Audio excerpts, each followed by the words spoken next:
அன்பானவர்களே, அன்பு வணக்கங்கள். நாம் பேசுகின்ற வார்த்தைகள், சொற்கள் நம்மையும் பாதிக்க செய்கிறது, கேட்பவர்களையும் பாதிக்க செய்கிறது. இதை நீங்கள் தெளிவாக விலாவாரியாக தெரிஞ்சுக்கிறீங்கன்னா, எப்படிப்பட்ட சொற்களை, வார்த்தைகளை பேச வேண்டும் என்று தெரிந்து கொள்வீர்கள். வார்த்தைகள், சொற்கள் என்பது என்ன? சில எழுத்துக்கள் சேர்ந்தது. அந்த காலத்துல ஒரு எழுத்தை அட்சரம் என்று சொல்லுவார்கள். பல எழுத்துக்கள் சேர்ந்த ஒரு வார்த்தை பீஜாட்சரம் என்பார்கள். பல வார்த்தைகள் சேர்ந்த வரிகளை மந்திரங்கள் என்று சொல்வார்கள். இந்த ஒரு வார்த்தை, ஒரு எழுத்து, அதை நம்ம கூறும்போது அதிலிருந்து வருகின்ற ஒலி அதிர்வு அலைகள், சவுண்ட் ஃப்ரீக்வென்சி, அந்த ஒலி அதிர்வு அலைகளானது பிரபஞ்சத்திலே போய் மோதி பல்வேறு மாற்றங்களை உருவாக்குகிறது. சில எழுத்துக்களை ஒன்று சேர்த்து வார்த்தைகளாக்கி, அந்த வார்த்தைகளை வரிகளாக மாற்றி அதை மந்திரங்களாக நாம் சொல்லும் போது நீரில் பல்வேறு கோணங்கள் ஏற்படுகிறது, மண்ணில் பல்வேறு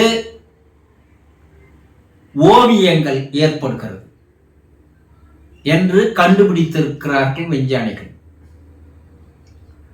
அப்போ அந்த வார்த்தைகள், அந்த எழுத்துக்கள் நல்லதையும் செய்யும், கெடுதலையும் செய்யும் என்று அந்த காலத்திலேயே கண்டுபிடித்திருக்கிறார்கள். நல்லா இருக்கணும்னாலும் ஒரு மந்திரம், நாசமாக்கணும்னாலும் ஒரு மந்திரம் இருக்குது சொல்றாங்கல்ல. ஆக வார்த்தைகளுக்கு அந்த அளவிற்கு ஒரு சக்தி இருக்கிறது.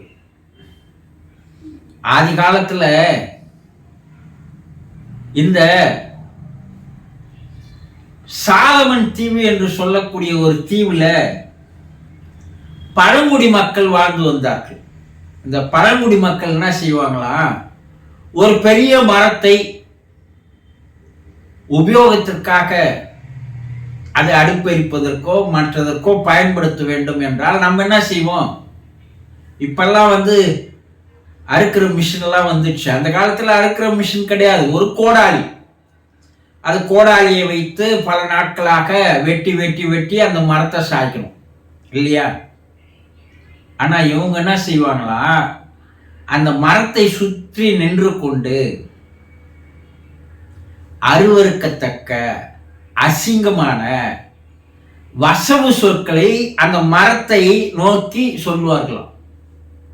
கிராமத்தில் சொல்லுவாங்க, ஏண்டா வசவு பாடுற அப்படி சொல்லுவாங்க இல்லைங்களா? இந்த வசவு சொற்கள் என்பது விஷ சொற்கள், விஷத்தை கக்கக்கூடிய ஒலி அதிர்வுகளை கொண்ட பெரிதும் பாதிப்புகளை ஏற்படுத்தக்கூடிய சொற்கள்.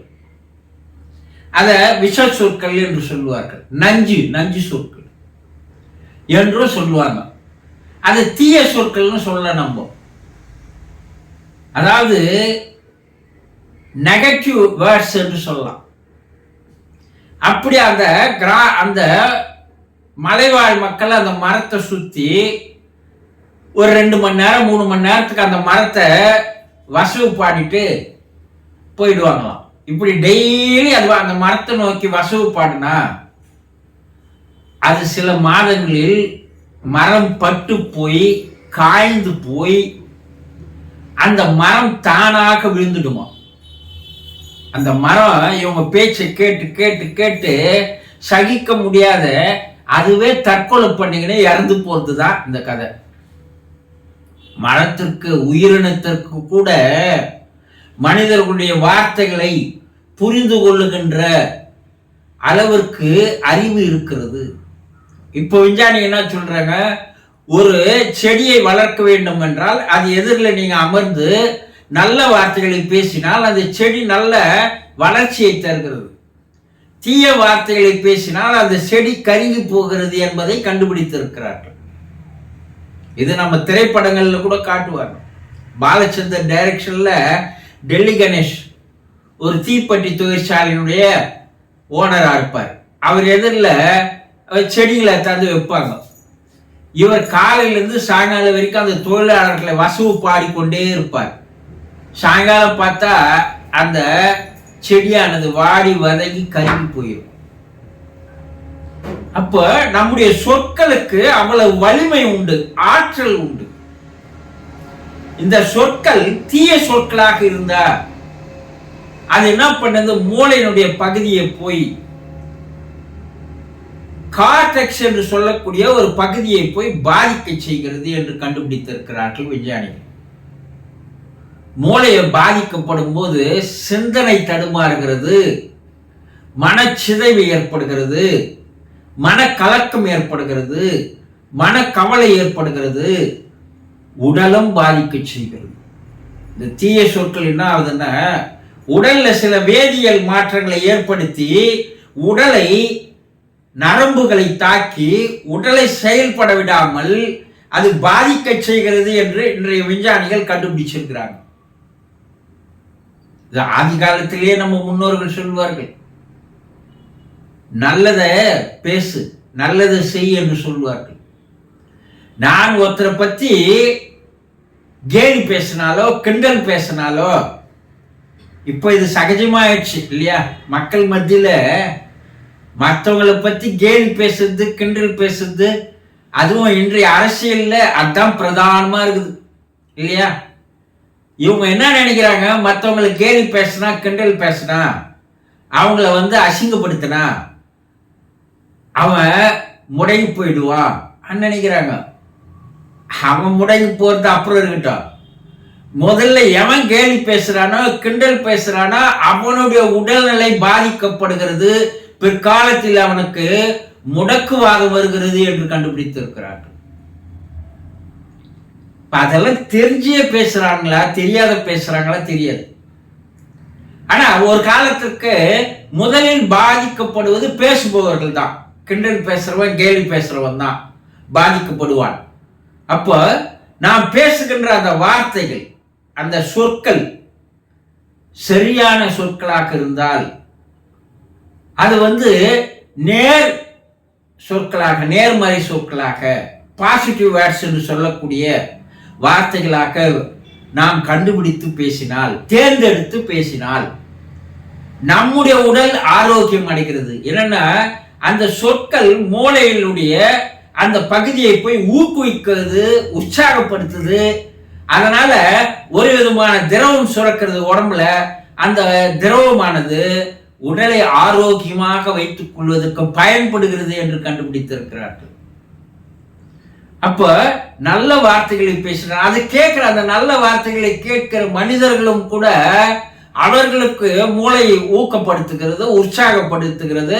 அவர்கள் உடலிலும் அந்த திரவம் சுரக்கிறது.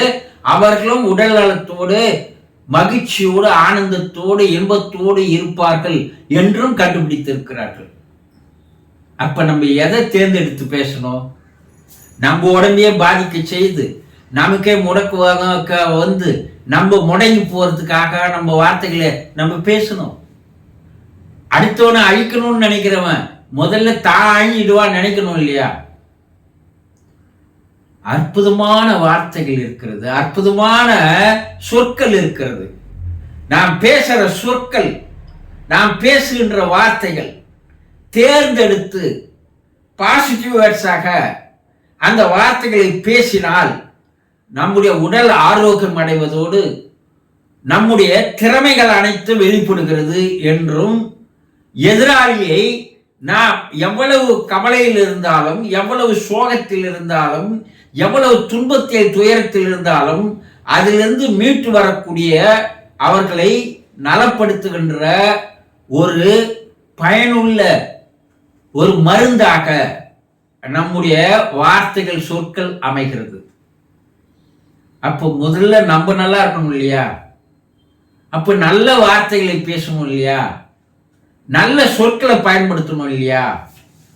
முதல்ல நம்ம நல்லா இருக்கிறதுக்காக, சுயநலத்திற்காகவது நல்ல இனிமையான, மகிழ்ச்சியான, சந்தோஷமான ஏற்படுத்தக்கூடிய வார்த்தைகளை, சொற்களை பயன்படுத்தி நாம் நன்றாக இருக்க வேண்டும் என்ற ஒரு எண்ணத்தோடு அந்த வார்த்தைகளை பேசி வாருங்கள்.